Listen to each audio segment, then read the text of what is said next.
जय जवाहर दोस्तों, नमस्कार। मैं रविशंकर यादव स्वागत करता हूं आप सभी का हमारे यूट्यूब चैनल आकांक्षा पीएससी कोचिंग सेंटर जांजगीर में। अभी हम लोग पढ़ रहे हैं भारत की अर्थव्यवस्था और अर्थव्यवस्था के अंतर्गत हम जो अभी टॉपिक पढ़ रहे हैं वो हमारा क्या है, बैंकिंग।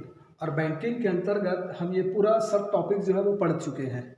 मीन्स आरबीआई के बारे में, बैंकों का इतिहास, राष्ट्रीयकरण, बैंकों का प्रकार, लाइसेंस प्राप्त करने की शर्तें, गैर बैंकिंग वित्तीय संस्थान, वित्तीय समावेशन, इतना कुछ हम लोगों ने बैंकिंग टॉपिक के अंतर्गत पढ़ लिया है। अब हमारा बहुत कुछ बचा है जिसको हम अवधारणा में लेंगे। किसमें? अवधारणा में। अवधारणा के अंतर्गत बैंकों से संबंधित अन्य जो बातें बच गई है उसकी बात अब की जाएगी। ठीक है जी। तो आई होप, मुझे उम्मीद है कि आप लोगों को समझ में आ रहा होगा, है ना। चलिए, तो अब जो है अवधारणा, इसके अंतर्गत मुख्यतः हम लोग पढ़ेंगे क्या क्या। देखो, छोटा छोटा कॉन्सेप्ट है, सब इनको समझना है। एनपीए क्या होता है और निगमी ऋण पुनर्गठन क्या होता है। प्राथमिक क्षेत्र ऋण या प्रायोरिटी सेक्टर लैंडिंग या प्राइमरी सेक्टर लैंडिंग इसको बोला जाता है, इसकी भी बात करेंगे। साथ में सिविल क्या होता है, core banking, RTGS, NEFT, IMPS, ये सब क्या है, शब्दों का मतलब क्या होता है समझेंगे।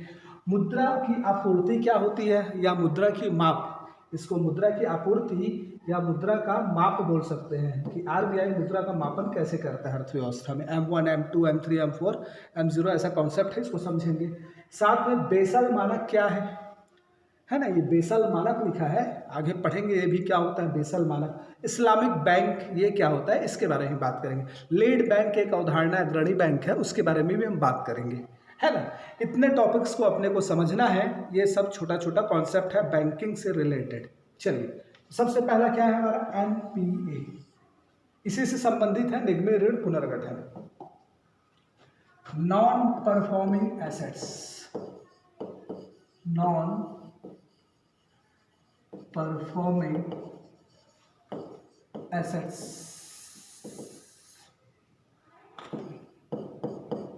गैर निष्पादित संपत्ति।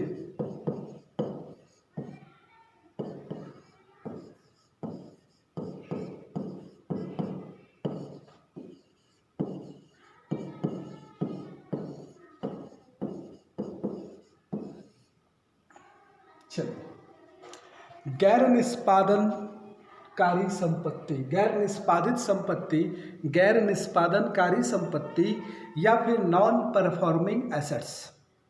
ठीक है, मतलब ये क्या है, एसेट्स है, संपत्ति है, और संपत्ति जो परफॉर्म नहीं करता, गैर निष्पादनकारी है, जो डूब गया है, अगर सिंपल शब्दों में बोले जाए तो संपत्ति है एक प्रकार से। लेकिन गैर निष्पादनकारी या निष्पादित लिखा हूं, इसको अपना निष्पादनकारी लिख लेना। गैर निष्पादनकारी संपत्ति, निष्पादित भी सही है रहने के लिए। और इंग्लिश में क्या बोल रहे हैं, नॉन परफॉर्मिंग एसेट्स। ठीक, तो गैर निष्पादनकारी क्या होता है, उससे पहले तो संपत्ति को जानना है। और ये किसके संबंध में यूज हो रहा है, अपना बैंक के संदर्भ में। किसके संदर्भ में हो रहा है, बैंक के संदर्भ में। ठीक है, तो क्या है सबसे पहले वो समझते हैं। तो देखो भाई, बैंकों की दो चीजें होती है। किसी भी बैंक की अगर हम बात करें तो बैंकों की दो चीजें होती है। एक तो होती है क्या, देयता, और दूसरा क्या होती है इसकी पूंजी। देयता क्या होती है, जितनी जमा है, जमा राशि। बैंकों के पास जितनी जमा राशि है, चाहे वो मांग जमा हो, चाहे वो चालू जमा हो, चाहे मांग जमा और सावधि जमा, मतलब चालू और बचत खाते के रूप में जो जमा है और फिक्स डिपॉजिट के रूप में जमा है, उसी को बोल दिया गया। पहले को मांग जमा और फिक्स डिपॉजिट को सावधि जमा। तो जमा जो राशि होती है बैंकों की, वो बैंकों की देयता होती है, लाइबिलिटी होती है, बैंकों को देना होता है उसको। ठीक, दूसरी तरफ बैंकों की पूंजी क्या है, तो इस जमा राशि से बैंक जो क्या करते हैं, ऋण प्रदान करते हैं। क्या देते हैं, ऋण। तो बैंक जो ऋण प्रदान करते हैं, बैंकों के द्वारा जो ऋण दिया जाता है, ये ऋण जो होती है, यही ऋण कहलाती है बैंकों की पूंजी। मीन्स बैंकों की संपत्ति। तो बैंकों की संपत्ति क्या कहलाती है, बैंक के द्वारा दिया गया ऋण। इतना समझ में आया। तो बैंकों के द्वारा दिया गया ऋण क्या कहलाता है, बैंकों की संपत्ति। तो बैंकों के द्वारा दिया गया जो ऋण है, ये ऋण क्या कहला रहा है? तो ऋण कहला रहा है बैंकों की संपत्ति, और इसी संपत्ति में, ऐसे ऋण में जो ऋण डूब जाता है, सिंपल शब्दों में जो ऋण क्या होता है? डूब जाता है, उसी को क्या बोल दिया जाता है? गैर निष्पादनकारी संपत्ति। ठीक है, अब डूब जाता है इन द सेंस क्या, मतलब 90 दिनों तक यदि उस ऋण पर ना ही मूलधन की प्राप्ति हो, ना ही ब्याज की प्राप्ति हो, या दोनों में से कोई एक ना मिले 90 दिनों तक, है ना।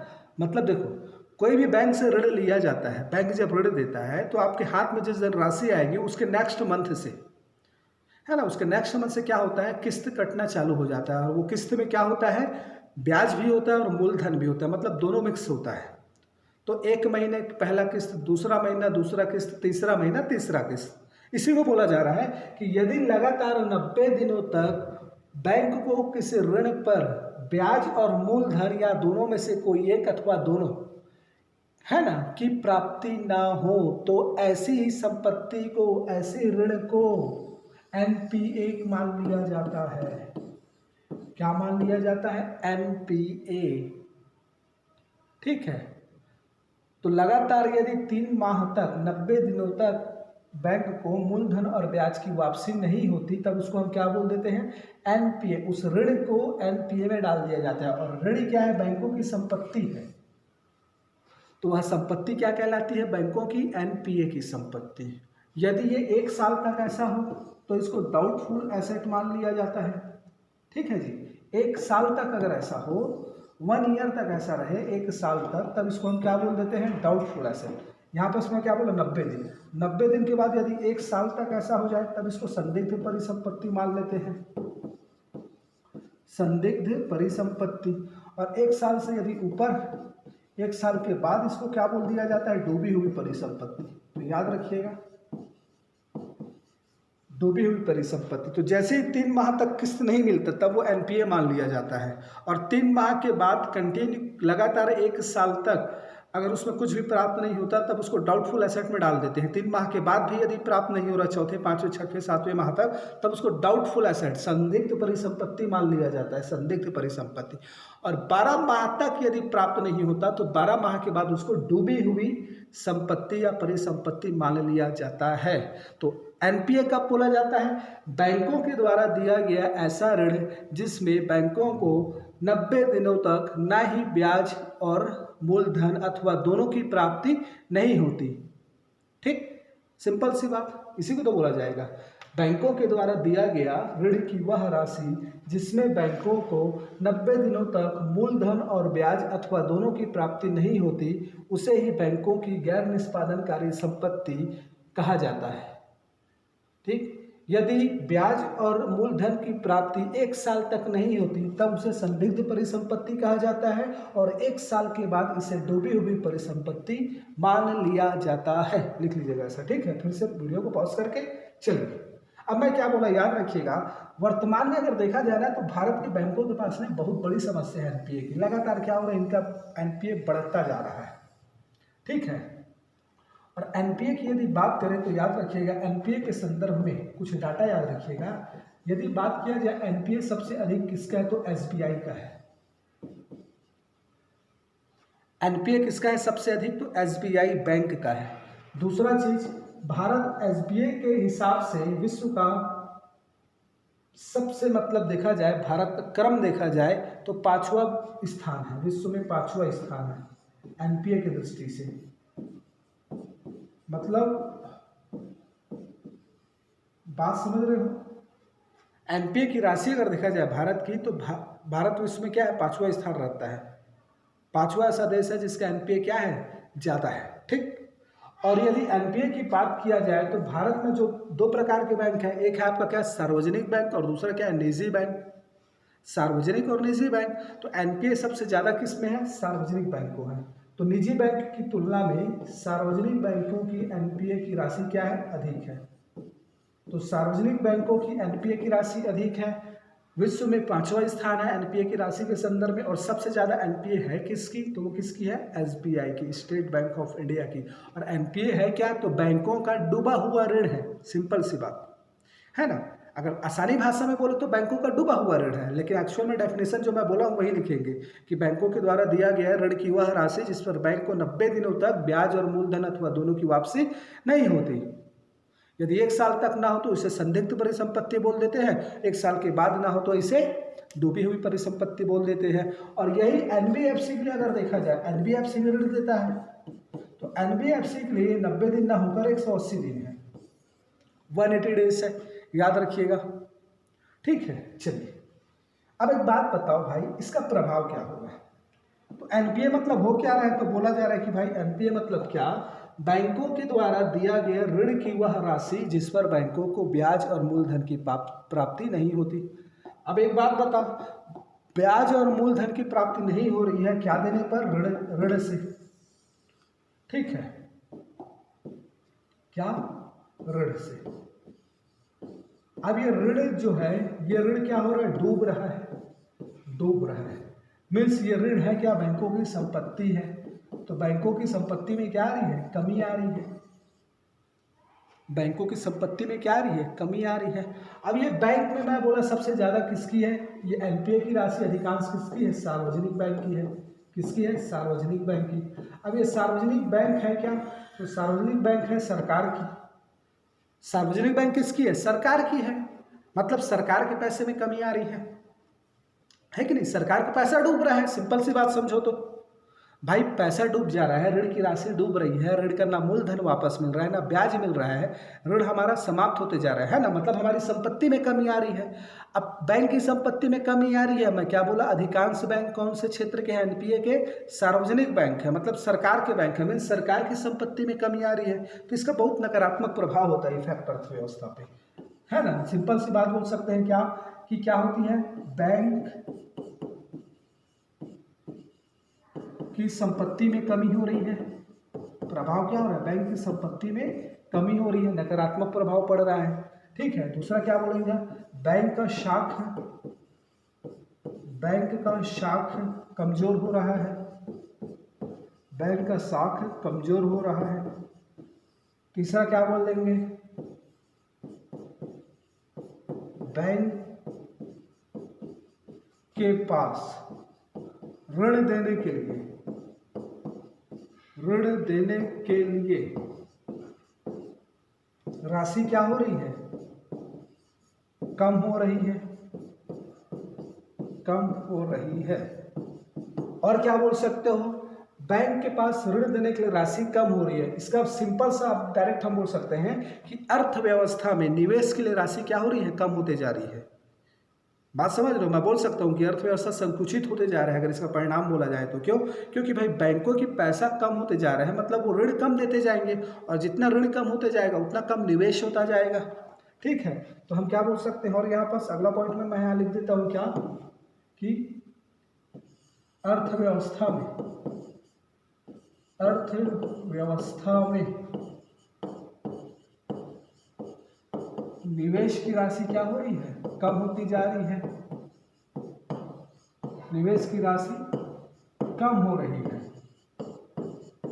कम हो रही है, जिससे आर्थिक क्रिया कम हो रही है ना जी, सिंपल सी बात है, जिससे आर्थिक क्रिया कम हो रही है, आर्थिक क्रिया कम हो रही है। और एक पॉइंट हम क्या बोल सकते हैं, ये भी बोल सकते हैं क्या, कि भाई सरकार की संपत्ति में क्या आ रही है, कमी आ रही है। किसमें कमी आ रही है, सरकार की संपत्ति में कमी आ रही है। ठीक है जी, सरकार की संपत्ति में क्या आ रही है, कमी आ रही है। क्यों, क्योंकि भाई बैंक किसका है, सरकार का है। तो ये सभी नकारात्मक प्रभाव पड़ते हैं क्या, एनपीए में वृद्धि होने के, है ना। और एनपीए मैं बता चुका हूँ, अब बताया नहीं हूँ, लेकिन हमारा जो एनपीए था 2019 के आसपास 7 लाख करोड़ रुपए पहुँच चुका था, 7 लाख करोड़ रुपए इस पूरे बैंक का मिलाकर। और ये 2021 का डाटा है आरबीआई का, कि ये इसमें कमी आई थी, 5 लाख करोड़ रुपए तक ये क्या हुआ था, पहुँचा था। 7 लाख करोड़ से 5 लाख करोड़ रुपए के आसपास ये पहुँचा था, ये 2021 का डाटा है। ठीक है, लास्ट का। चलिए, तो डाटा याद रखिएगा कि सबसे ज़्यादा किसके पास है, भारत का स्थान क्या है और किस बैंक का है। ठीक है, सार्वजनिक और निजी में किसका है, तो सबसे ज़्यादा वेटेज क्या है, सार्वजनिक बैंकों का ही है। ठीक है। ये एनपीए की जब भी समस्या की बात होती है ना, इस एनपीए की समस्या में जो वेटेज आ जाता है वो सार्वजनिक बैंकों की है, क्योंकि यही लोग क्या है, थोड़े से नाटक करते हैं। नाटक क्या, दक्षता नहीं है, आलसीपन है, भ्रष्टाचार है, करप्शन है, यही सब कारण है एनपीए का। ठीक है, तो सार्वजनिक बैंकों में बहुत ज़्यादा है एनपीए की ये समस्या। तो आई होप आप लोग को ये समझ में आया होगा कि एनपीए होता क्या है। तो एनपीए होता क्या है तो मैं बता दिया गया। बैंकों के द्वारा दिया गया ऋण, ऐसा ऋण जिसमें बैंकों को मूलधन और ब्याज दोनों की प्राप्ति 90 दिनों तक नहीं होती। एनबीएफसी के संदर्भ में 180 दिन है। ठीक है, और भी क्राइटेरिया बता दिया कि इसको कब संदिग्ध बोला जाता है, तो 1 साल तक संदिग्ध और उसके बाद डूबी हुई परिसंपत्ति। इसका प्रभाव क्या होता है तो मैं बता दिया, ऐसा ऐसा भाई प्रभाव, मतलब अर्थव्यवस्था पर नकारात्मक प्रभाव पड़ता है। इस एनपीए की भरपाई के लिए संपत्ति सरकार की डूबती जा रही है, तो सरकार के राजकोषीय घाटों पर भी क्या पड़ेगा, नकारात्मक प्रभाव पड़ेगा। इसलिए मैं डायरेक्ट एक ही लाइन में लिख दिया हूं कि सरकार की संपत्ति में कमी आती है। अब आता है बात कि भाई इसका उपाय क्या है, कैसे इसको कम किया जाए। ठीक है, तो देखो एनपीए के लिए सरकार क्या कर रही है ना। तो एनपीए को कम करने के लिए एक तो गठन किया गया है एसेट्स रिकंस्ट्रक्शन कंपनी, एआरसी। ठीक है, एआरसी एसेट्स रिकंस्ट्रक्शन कंपनी। अब देखो बैंकों की संपत्ति डूब रही है, जो लोन ले लिए हैं वो पैसा नहीं दे रहे हैं, भाग चुके हैं, डिफाल्टर घोषित हो चुके हैं। अब उनकी संपत्ति है या नहीं, जो डॉक्यूमेंट जमा किए थे, जो गिरवी रखे थे संपत्ति वगैरह का कागज, उसको जाके चेक करना है या नहीं। अब है तो उसको जब्त करना, जब्त करने के बाद उसको खरीदना, बेचना, ऋण की वसूली करना। मतलब बैंक ये सब कार्यों में फंसे रहे या अपना काम करे बैंक के अधिकारी कर्मचारी, है ना। तो बोला जाता है एक एआरसी मतलब एसेट्स रिकंस्ट्रक्शन कंपनी। ठीक है, इसका नाम क्या है, इंग्लिश में ही है, एसेट्स रिकंस्ट्रक्शन कंपनी। तो ये क्या है, यह क्या करती है, बैंकों से उनकी एनपीए को छूट पे खरीद लेती है। एसेट्स रिकंस्ट्रक्शन कंपनी ये क्या करती है, बैंकों से उनकी एनपीए की राशि को, एनपीए की राशि को छूट पर खरीद लेती है, छूट पर खरीद लेती है। ठीक है, और खरीद लेती है और अपने प्रशिक्षित कर्मचारियों के माध्यम से, प्रशिक्षित कर्मचारियों के माध्यम से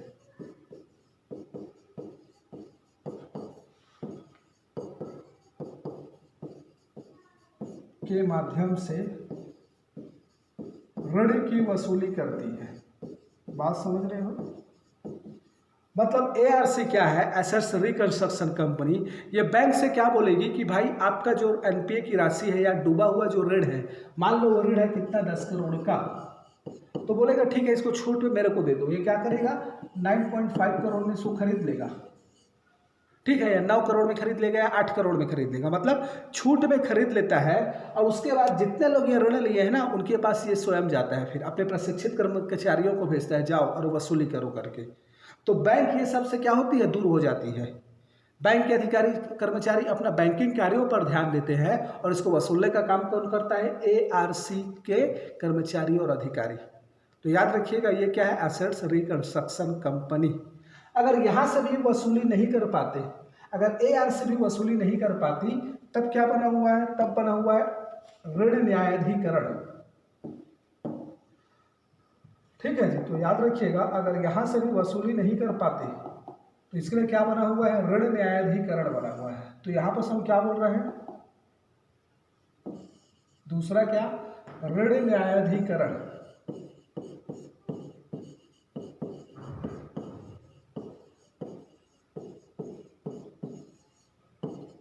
ठीक है, तो ऋण न्यायाधिकरण क्या बोला जा रहा है कि भाई यदि एनपीए, ये एसेट्स रिकंस्ट्रक्शन कंपनी भी यदि क्या करती है, वसूली नहीं कर पाती है, तो खराब ऋणियों के खिलाफ, किसके खिलाफ, ऋणियों के खिलाफ, ऋणियों के खिलाफ यहाँ केस किया जाता है, वाद दायर किया जाता है, वाद दायर, और उसके बाद क्या होता है, उनकी संपत्ति को बेचकर पैसा ऋण की वसूली की जाती है, संपत्ति को बेचकर। ठीक है जी, तो याद रखिएगा ARC और दूसरा क्या, ऋण न्यायाधिकरण, मतलब एक ट्राइब्यूनल है जो किसकी सुनवाई करता है, ये जितने फ्रॉड है ना, जो क्या किए हैं, ऋण लेकर भाग गए हैं बैंकों का, उनकी ये सुनवाई करता है। तो जब ये असफल हो जाता है तब वो वाद वहाँ जाता है, अदरवाइज ये अगर वसूल लिया है तब फिर यहाँ नहीं जाता। तो याद रखिएगा, ठीक है। इसके अलावा एक कॉन्सेप्ट है बैड बैंक की, बैड बैंक का गठन, ये भी एक कॉन्सेप्ट निकल कर आया है बैड बैंक का। ठीक है, तो बोला क्या गया है, ये बैड बैंक क्या करेगा, यह बैंक क्या करेगा, यह बैंक क्या करेगा, तो यह वाणिज्यिक बैंकों से, वाणिज्यिक बैंकों से उनके NPA को खरीद लेगा। ARC ही है, खरीद लेगा और उसकी वसूली करेगा, और उसकी वसूली करेगा। मतलब ये शब्द बस नया है ना, ARC ही है ये। इसका मतलब क्या हो जाएगा, सिंपल सा बात समझना कि भाई एक बैड बैंक की स्थापना करो, बैड बैंक की स्थापना कर दो। बैड बैंक क्या करेगा, जितने भी वाणिज्यिक बैंक है जिनका NPA ज़्यादा है, उनसे उनकी NPA की राशि को खरीद लेगा। इससे क्या होगा, वाणिज्यिक बैंकियों का NPA कम हो जाएगा। ठीक, वो सिर्फ बैंकिंग कार्यों पर ध्यान देंगे, उनका NPA का बैलेंस शीट कम होता जाएगा, उसका भार कम होता जाएगा, और वो किसके पास आ जाएगा, बैड बैंक के पास। इसलिए इसका नाम दिया गया है बैड बैंक। ये बैड बैंक क्या करेगा, तो ये क्या करेगा, इसकी वसूली करेगा। तो ये वही काम करेगा जो यहाँ पर मैं बताया, क्या काम करेगा, ARC करेगी। तो इसी ARC का एसेट्स रिकंस्ट्रक्शन कंपनी जो है, इसी का एक नया कॉन्सेप्ट निकल कर आया है जिसको बैड बैंक बोला जा रहा है, और कुछ नहीं। क्या बोल दिया जा रहा है, बैड बैंक। याद रखिएगा, ठीक है। यही सेम चीज़ है, लेकिन अब नाम आ गया है, आजकल बहुत चलन में है बैड बैंक क्या है करके। ठीक है, एक नया उदाहरण आ रहा है, लेकिन इसकी भी स्थापना को लेकर बात उठ रहा है कि भाई इसमें भी मतलब प्रॉब्लम कि इसकी स्थापना में कौन पैसा लगाएगा, किसकी कितनी हिस्सेदारी रहेगी, ये सब और बातें भी है। ठीक है, लेकिन बैड बैंक है क्या, थोड़ा सा नाम याद रखिएगा। तो मैं क्या बताया उपाय में, ARC ऋण न्यायाधिकरण और क्या, बैंक, बैड बैंक। ठीक, चलिए और उपाय देखिए, हम बात किससे कर रहे हैं, उपाय की। और उपाय इसका क्या है, तो अब इसका कुछ और उपाय है जिसमें बोला गया है क्या किया जाए। देखो बैंक में क्या देखा जाएगा कि ये NPA जो है मुख्यतः किस क्षेत्र में है, ये जो है हमारा सार्वजनिक बैंकों के क्षेत्रों में है। ठीक है, तो NPA को कम करने के लिए उपाय किया कैसे किया जाए। तो देखो एक बात बताओ, NPA वास्तव में बढ़ क्यों रहा है। ठीक, तो NPA बढ़ इसलिए रहा है क्योंकि जो बैंक के कर्मचारी अधिकारी हैं, ये इनमें कुछ कमी होगी, या ये जानबूझ के ऐसा कर रहे होंगे कि भाई आपके पास कोई, एक तो ऐसे भी लोन लेना कितना मुश्किल होता है, आप लोग समझते होंगे, बैंक में जाओगे तो। ठीक है, बहुत मुश्किल से लोन मिलता है, बहुत सारा कागज़ डॉक्यूमेंट्स वगैरह सबमिट करना पड़ता है। कई बार जाओगे, लंबा समय 2-4 महीने का समय लगता है, तब जाके कहीं लोन पास होता है, बहुत मुश्किल से। उसके बावजूद अगर बैंकों के साथ धोखाधड़ी हो रहा है, तो इसमें स्वाभाविक सी ये बात है, बैंकिंग सिस्टम में ही कुछ कमी है, या जानबूझकर उन लोग क्या कर रहे हैं, कमी बता रहे हैं सामने वाले को अपने फ़ायदे के लिए, है ना। जिससे क्या हो रहा है, जो लोन लिया है वह व्यक्ति, जो ऋणी है, वो क्या हो रहा है, बैंक को धोखा दे रहा है और पैसा लेकर चपत हो जा रहा है। ठीक है, तो इसी में क्या बोला जा रहा है, इस बैंकिंग व्यवस्था में इस सभी को सुधारने के लिए, NPA में करने के लिए कुछ कदम उठाया जाए, कुछ कदम उठाया जाए, कुछ सुधार किया जाए। जैसे क्या क्या सुधार किया जाए, कदम या सुधार किया जाए। ठीक है, तो ARC, बैड बैंक और ऋण न्यायाधिकरण के अलावा क्या क्या सुधार किया जा सकता है। तो पहला बोला गया कि भाई उच्च स्तरीय पद जो है, उच्च स्तरीय पदों की नियुक्ति में पारदर्शिता लाया जाए। नियुक्ति में क्या लाया जाए, पारदर्शिता, है ना। बिल्कुल भी राजनीतिक दबाव मत हो, राजनीतिक हस्तक्षेप ना हो, जो उच्च स्तर की नियुक्ति है उस पर। ठीक है, ताकि वो बेहिचक बिना दबाव के, है ना, कार्य कर सके ऑब्जेक्टिविटी के साथ। बात समझ रहा हूँ मैं क्या बोल रहा हूँ? सत्यनिष्ठा के साथ ये उच्च स्तर पर बैठे अधिकारी बिना किसी राजनीतिक दबाव के कार्य कर सके, इसलिए क्या बोला गया कि इनकी नियुक्ति में क्या हो, पारदर्शिता हो। अगर राजनीतिक हस्तक्षेप होगा तो इस पद पर बैठे लोगों से अपने राजनीतिक लीडर लोग क्या कराएंगे, अरे उसको ऋण दे दो, हमारा आदमी है। तो ऐसा जब कोई बोल देता है, सिफारिश कर देता है, हाई पद पर बैठा व्यक्ति प्रेशर में आ जाता है, तो वो क्या करता है, कुछ लुप पॉइंट होता है उसको इग्नोर करना पड़ता है ना, उसको इग्नोर करके वो ऋण प्रदान कर देता है, और वही लूप पॉइंट्स की वजह से आगे चल के क्या होता है, वो ऋण डूब जाता है। तो क्या बोला गया, उच्च स्तरीय पदों की नियुक्तियों में क्या लाया जाए, पारदर्शिता लाया जाए। दूसरा क्या बोला गया, अधिकारी और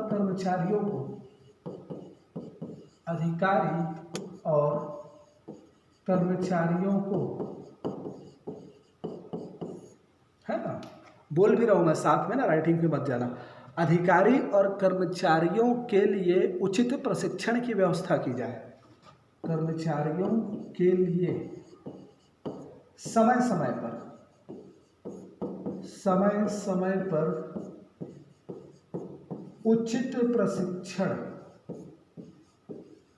की व्यवस्था की जाए। मतलब बोला जा रहा है, जैसे आप देखिएगा जो राज्य सरकार या केंद्र सरकार के ऑफिसर होते हैं, आईएएस या सिविल सर्विस के जो लोग होते हैं, इनको समय समय पर क्या किया जाता है, बुलाया जाता है आउट ट्रेनिंग करो करके। और ठीक है, तो समय और परिस्थिति के अनुरूप नए नए जो चैलेंजेस उभर रहे हैं उसके संदर्भ में क्या किया जाता है, उनको प्रशिक्षण प्रदान किया जाता है। ऐसे ही बोला गया कि बैंकों के अधिकारियों और कर्मचारियों के लिए भी क्या किया जाए, समय समय पर उचित रूप से प्रशिक्षण दिया जाए उनको। समझ में आ रहा है, ताकि ये क्या हो, जो कमी रह गया थोड़ा बहुत उस सब से क्या हो, आप दक्ष हो जाओ और आपको मतलब लोन देने के समय आप अधिक से अधिक आयामों का ध्यान रख सको, और जहाँ भी थोड़ा बहुत फ्रॉड होने का चांस हो वहाँ आपको समझ में आ जाए कि यहाँ आगे चल के फ्रॉड हो सकता है। ठीक है, तो बोला गया ट्रेनिंग की क्या किया जाए, प्रशिक्षण दिया जाए। तीसरा बोला जा रहा है क्या, सुदृढ़ सतर्कता आयोग बनाया जाए। सुदृढ़ सतर्कता विभाग की स्थापना किया जाए बैंक में। स्थापना, है ना, जो सर्विलांस है, निगरानी जो करते हैं, ये जो निगरानी हो बहुत सुदृढ़ तरीके से हो। ठीक है, और इसमें ये निगरानी ना सिर्फ निचले स्तर के कर्मचारियों के बल्कि उच्च स्तर के अधिकारियों के भी अच्छे से निगरानी की जाए। बैंकिंग सिस्टम में क्या होता है, जो बहुत हायर अथॉरिटी पे जो लोग बैठे हैं उनके द्वारा कोई काम गलती कर दिया जाता है तो उसको इग्नोर किया जाता है, और छोटे स्तर के जो अधिकारी होते हैं उन पर वो बर्डन डाल दिया जाता है, उनके ऊपर वो ब्लेम लगा दिया जाता है कि इनके वजह से गलत हुआ है करके, और उनको क्या किया जाता है, दंडित किया जाता है। तो बोला गया एक सुदृढ़ क्या करो, निगरानी व्यवस्था, सतर्कता आयोग या सतर्कता विभाग का निर्माण किया जाए, और निचले स्तर से लेकर उच्च स्तर तक के अधिकारियों की अच्छे से निगरानी की जाए कि कौन कहाँ कैसा काम कर रहा है, बिल्कुल भी चूक मत हो, है ना। तो ये भी सुझाव दिया जाता है एनपीए को कम करने के लिए। एक और बोला गया है सबसे इम्पोर्टेंट बात कि निश्चित समय में जांच कंप्लीट किया जाए, जांच की निश्चित समय अवधि निर्धारित किया जाए। ये बहुत इंपॉर्टेंट पॉइंट है, क्या, जांच की निश्चित समय अवधि निर्धारित किया जाए, है ना। ऐसा नहीं कि भाई अब जांच चल रहा है मतलब चल रहा है, पता चल रहा है जांच के चलते चलते जब आया उसका बारी तो गवाह जो है वो मर गया है कब का, है ना। तो ये बहुत बड़ा लूप पॉइंट है इसमें। तो बोला गया कि एक निश्चित समय सीमा निर्धारित किया जाए जांच के लिए, 2 साल या 3 साल ज़्यादा से ज़्यादा। इसके भीतर कंप्लीट रूप से जो भी संबंधित मामला है ऋणी का उसको कंप्लीटली जांच कर लिया जाए, जो भी गवाह है पूरा सुनवाई करके फैसला दे दिया जाए कि आपको क्या ऋणी के ऊपर क्या दंड देना है, क्या उसको कितनी संपत्ति उसकी जब्त करनी करके। तो जांच अवधि को लंबा ना किया जाए, ठीक है। और एक और बोला गया है क्या, जवाबदेहिता बढ़ाया जाए, है ना, जवाबदेहिता। ये जवाबदेहिता की ना बहुत कमी है हमारे गवर्नमेंट सिस्टम में, जवाबदेहिता में वृद्धि किया जाए। क्यों, क्योंकि देखो गवर्नमेंट सेक्टर में आप देखोगे कुछ भी होता है ना तो चलो भाई सस्पेंड हो, ऐसा बोला जाता है। ठीक है, आपको जीवन निर्वाह आपका जो भत्ता है वो प्राप्त होगा, बाकी आप सस्पेंड में बैठे रहो चुपचाप। ठीक है, या ये भी बहुत बड़ा मुद्दा उठ जाएगा तब होता है। ठीक है, तो जवाबदेहिता में उसमें वृद्धि किया जाए, अकाउंटेबिलिटी में वृद्धि किया जाए कि यदि कोई गलती होती है तो तुम्हारी हम नौकरी खा जाएंगे, ऐसे वाली बात, यह है जवाबदेहिता में वृद्धि करना, अकाउंटेबिलिटी में वृद्धि करना। ठीक है कि कुछ भी गलती होगा तो तुमको ही जिम्मेदार माना जाएगा। और तुमसे क्या, जैसे होता है ना, मान लो किसी थाने में किसी थाने वाले क्षेत्र में क्या हो गया, कोई ब्रूटल मर्डर हो गया, 2-4 मर्डर है ना, 2-3, तो तुरंत क्या होता है, थाने का तो जो होगा सो होगा, थानेदार का एसपी तुरंत ट्रांसफर, कि तुम्हारे रहते हुए तुम्हारे पूरे जिले की कानून व्यवस्था तुम्हारे ऊपर थी और तुम्हारे रहते हुए पर्टिकुलर उस थाना क्षेत्र में कैसे क्या हो गया, मर्डर हो गया करके। तो अकाउंटेबिलिटी उसी चीज़ को बोला जा रहा है कि बैंकों की जवाबदेहिता में क्या किया जाए, वृद्धि किया जाए। ये कुछ उपाय बताए जाते हैं जिससे भारत की बैंकिंग सिस्टम की जो एनपीए की जो क्या है समस्या है उसका क्या होगा, समाधान होगा, उसमें कमी आएगी। और एनपीए मतलब सिंपल्स क्या, बैंकों के ऋण की वह राशि जो क्या हुई है, डूबी हुई मान ली गई है ना। सामान्यतः अगर देखा जाए तो 90 दिन तक अगर ब्याज और मूलधन की प्राप्ति नहीं हुई तो उसको एनपीए की श्रेणी में डाल दिया जाता है। समस्या बहुत सारे हैं, बैंकों का शाख खत्म हो रहा है, आर्थिक क्रिया में कमी आ रही है, बैंकों की संपत्ति में कमी आ रही है ना, और एनपीए बढ़ता जा रहा है। मतलब जो फ्रॉड करने वाले हैं उनका क्या हो रहा है, एक तरफ से देखा जाए तो कॉन्फिडेंस बढ़ता जा रहा है। ठीक है, सरकार की संपत्ति में कमी आ रही है। तो ये सब लोग कमी है, इसके प्रभाव में क्या, इसका नकारात्मक प्रभाव पड़ रहा है हमारे अर्थव्यवस्था पर। तो आई होप मैं आप लोग को ना एनपीए के बारे में बता चाहिए। ठीक है, अब देखो, चलो लंबा हो जाएगा क्लास, 30 मिनट्स करीब हो गए है ना, तो क्लास यही रोकता हूँ। हर कॉन्सेप्ट को मैं अभी लेकिन बताऊंगा, क्लियर करवाऊंगा। ठीक है, चलिए नेक्स्ट कॉन्सेप्ट के साथ हम लोग फिर से मिलेंगे। निगमी ऋण पुनर्गठन वैसे वो इससे संबंधित है, समझो थोड़ा उसको। एक मैं लिखा था यहाँ पर निगमी ऋण पुनर्गठन, इसको समझ लो क्योंकि ये संबंधित है एनपीए से। निगमी ऋण पुनर्गठन ये क्या है, तो ये क्या है, एक ऐसी व्यवस्था है, एक ऐसी व्यवस्था जिसके तहत बैंक जो होते हैं, बैंक निगम को दिए गए ऋण को, निगम को दिए गए ऋण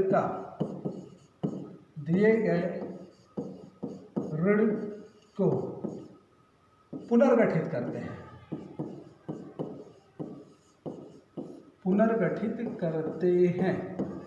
ठीक है।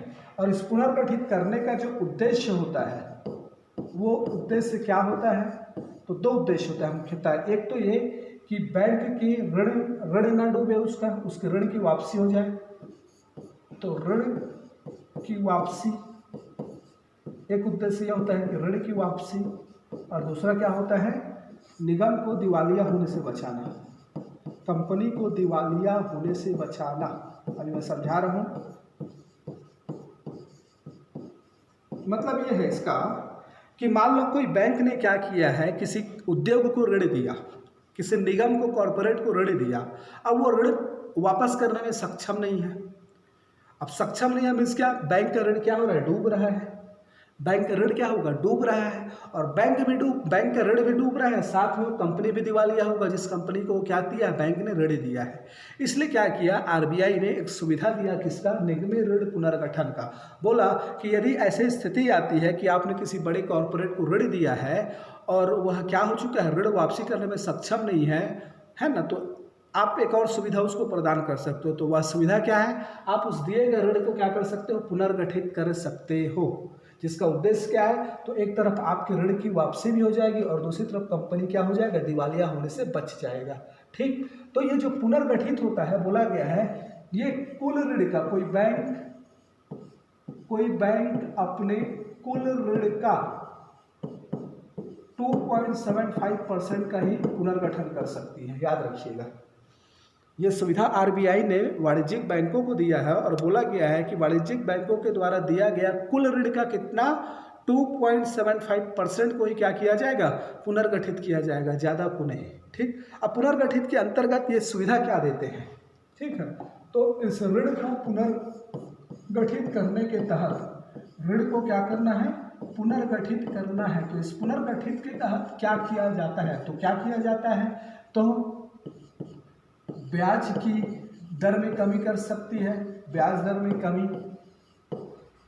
है ना, या फिर समय अवधि में वृद्धि कर दिया जाता है, समय अवधि में क्या कर दिया जाता है, वृद्धि कर दिया जाता है, या किस्त की राशि में कमी कर दी जाती है, किस्त की राशि में कमी, मतलब कुछ भी कर दिया जाता है। इस तीनों में से कुछ भी कर सकते हैं या एक साथ भी कर सकते हैं। मतलब क्या बोल दिएगा, पहले भाई आपको हम 8% की दर से ब्याज दिए थे, एक काम करो आप ना 5% की दर से वापस करो ऋण को, ठीक है। या फिर क्या बोल दिया जाएगा, पहले जो आपका किस्त था वो महीना आपका 2 लाख का था, लेकिन अब आके काम करो हम आपका किस्त 50 लाख में बना रहे हैं, अवधि जो है वो बढ़ा देंगे, तो किस्त की राशि में क्या कर देगी, कमी कर देगी। या फिर क्या बोलेगी, पहले समय था 5 साल में पे करने का, अब क्या करो आप 10 साल में पे करो, ऐसे टाइप से, ठीक है।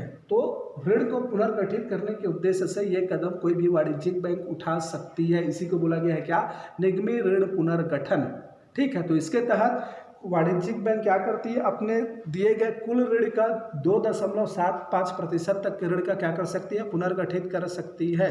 निगमीय ऋण पुनर्गठन का निम्नलिखित 2 उद्देश्य होता है। क्या उद्देश्य होता है, पहला उद्देश्य क्या, दिए गए ऋण की वापसी करना, वापसी लेना और कंपनी को दिवालिया होने से बचाना। इसके तहत बैंक क्या करते हैं, निम्नलिखित कदम उठाती है, जैसे ब्याज की दर में कमी, समय अवधि में वृद्धि या किस्त की दर में कमी, और इस तरीके से क्या होता है, ऋण को वापस करने का प्रयास करती है। अगर पुनर्गठित करने के बाद भी ऋण की वापसी नहीं होती, ऋण की वापसी नहीं होती, यदि ऐसा करने के बाद भी अगर किसी कंपनी के संदर्भ में बैंक ने क्या किया, ऋण को पुनर्गठित कर दिया और उसके बाद भी ऋण की वापसी वो कंपनी नहीं कर पाया, तब बोला गया नहीं हो पाया, तब उस कंपनी के खिलाफ है ना न्यायालय में वाद दायर होता है, न्यायालय में वाद दायर होगा।